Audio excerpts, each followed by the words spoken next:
C, c'est pour circulation. On veut savoir si le sang est capable de bien circuler ou s'il y a quelque chose qui l'empêche, soit que vous saignez quelque part, puis si vous saignez, il va falloir qu'on fasse quelque chose pour régler le problème.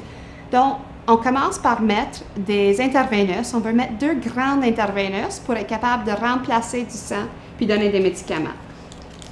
Les intraveineuses qu'on utilise dans le trauma, c'est soit des 14 ou des 16 pour être capable de donner le sang dans une vitesse très élevée si vous saignez énormément.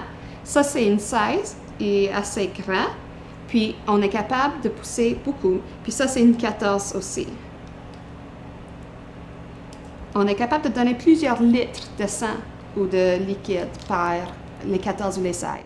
Un voie centrale, c'est encore plus grand.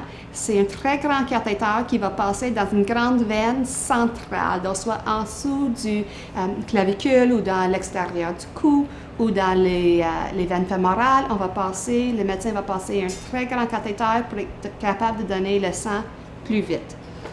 Notre dernière option, quand on n'est pas capable, c'est un interosseuse. Ça va très, très vite pour l'installer. Ça, c'est un petit drill qu'on utilise, puis on va insérer l'interosseuse direct dans l'os, soit dans l'humérus ou dans le tibia. Donc, ça, c'est un petit drill qui va... Puis l'aiguille passe direct dans le mollusseuse.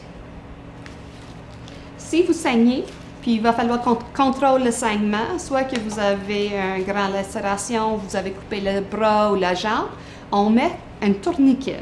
Donc, un tourniquet, c'est quelque chose qui va aller très, très, très serré autour du bras ou du jambe qui était en train de saigner sans contrôle.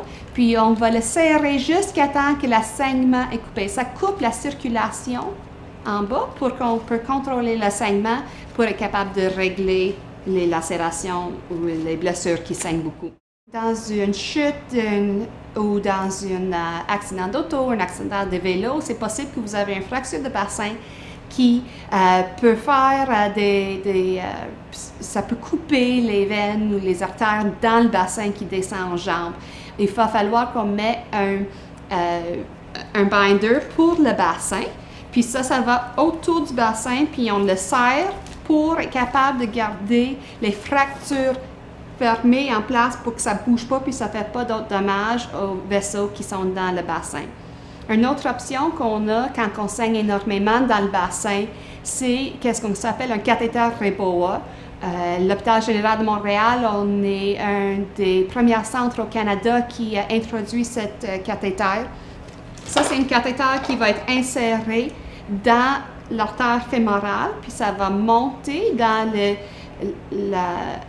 l'artère pour couper toute la perfusion en bas du diaphragme ou jusqu'au bassin pendant qu'on est capable de vous arriver au bloc opératoire pour gérer le saignement dans l'opération.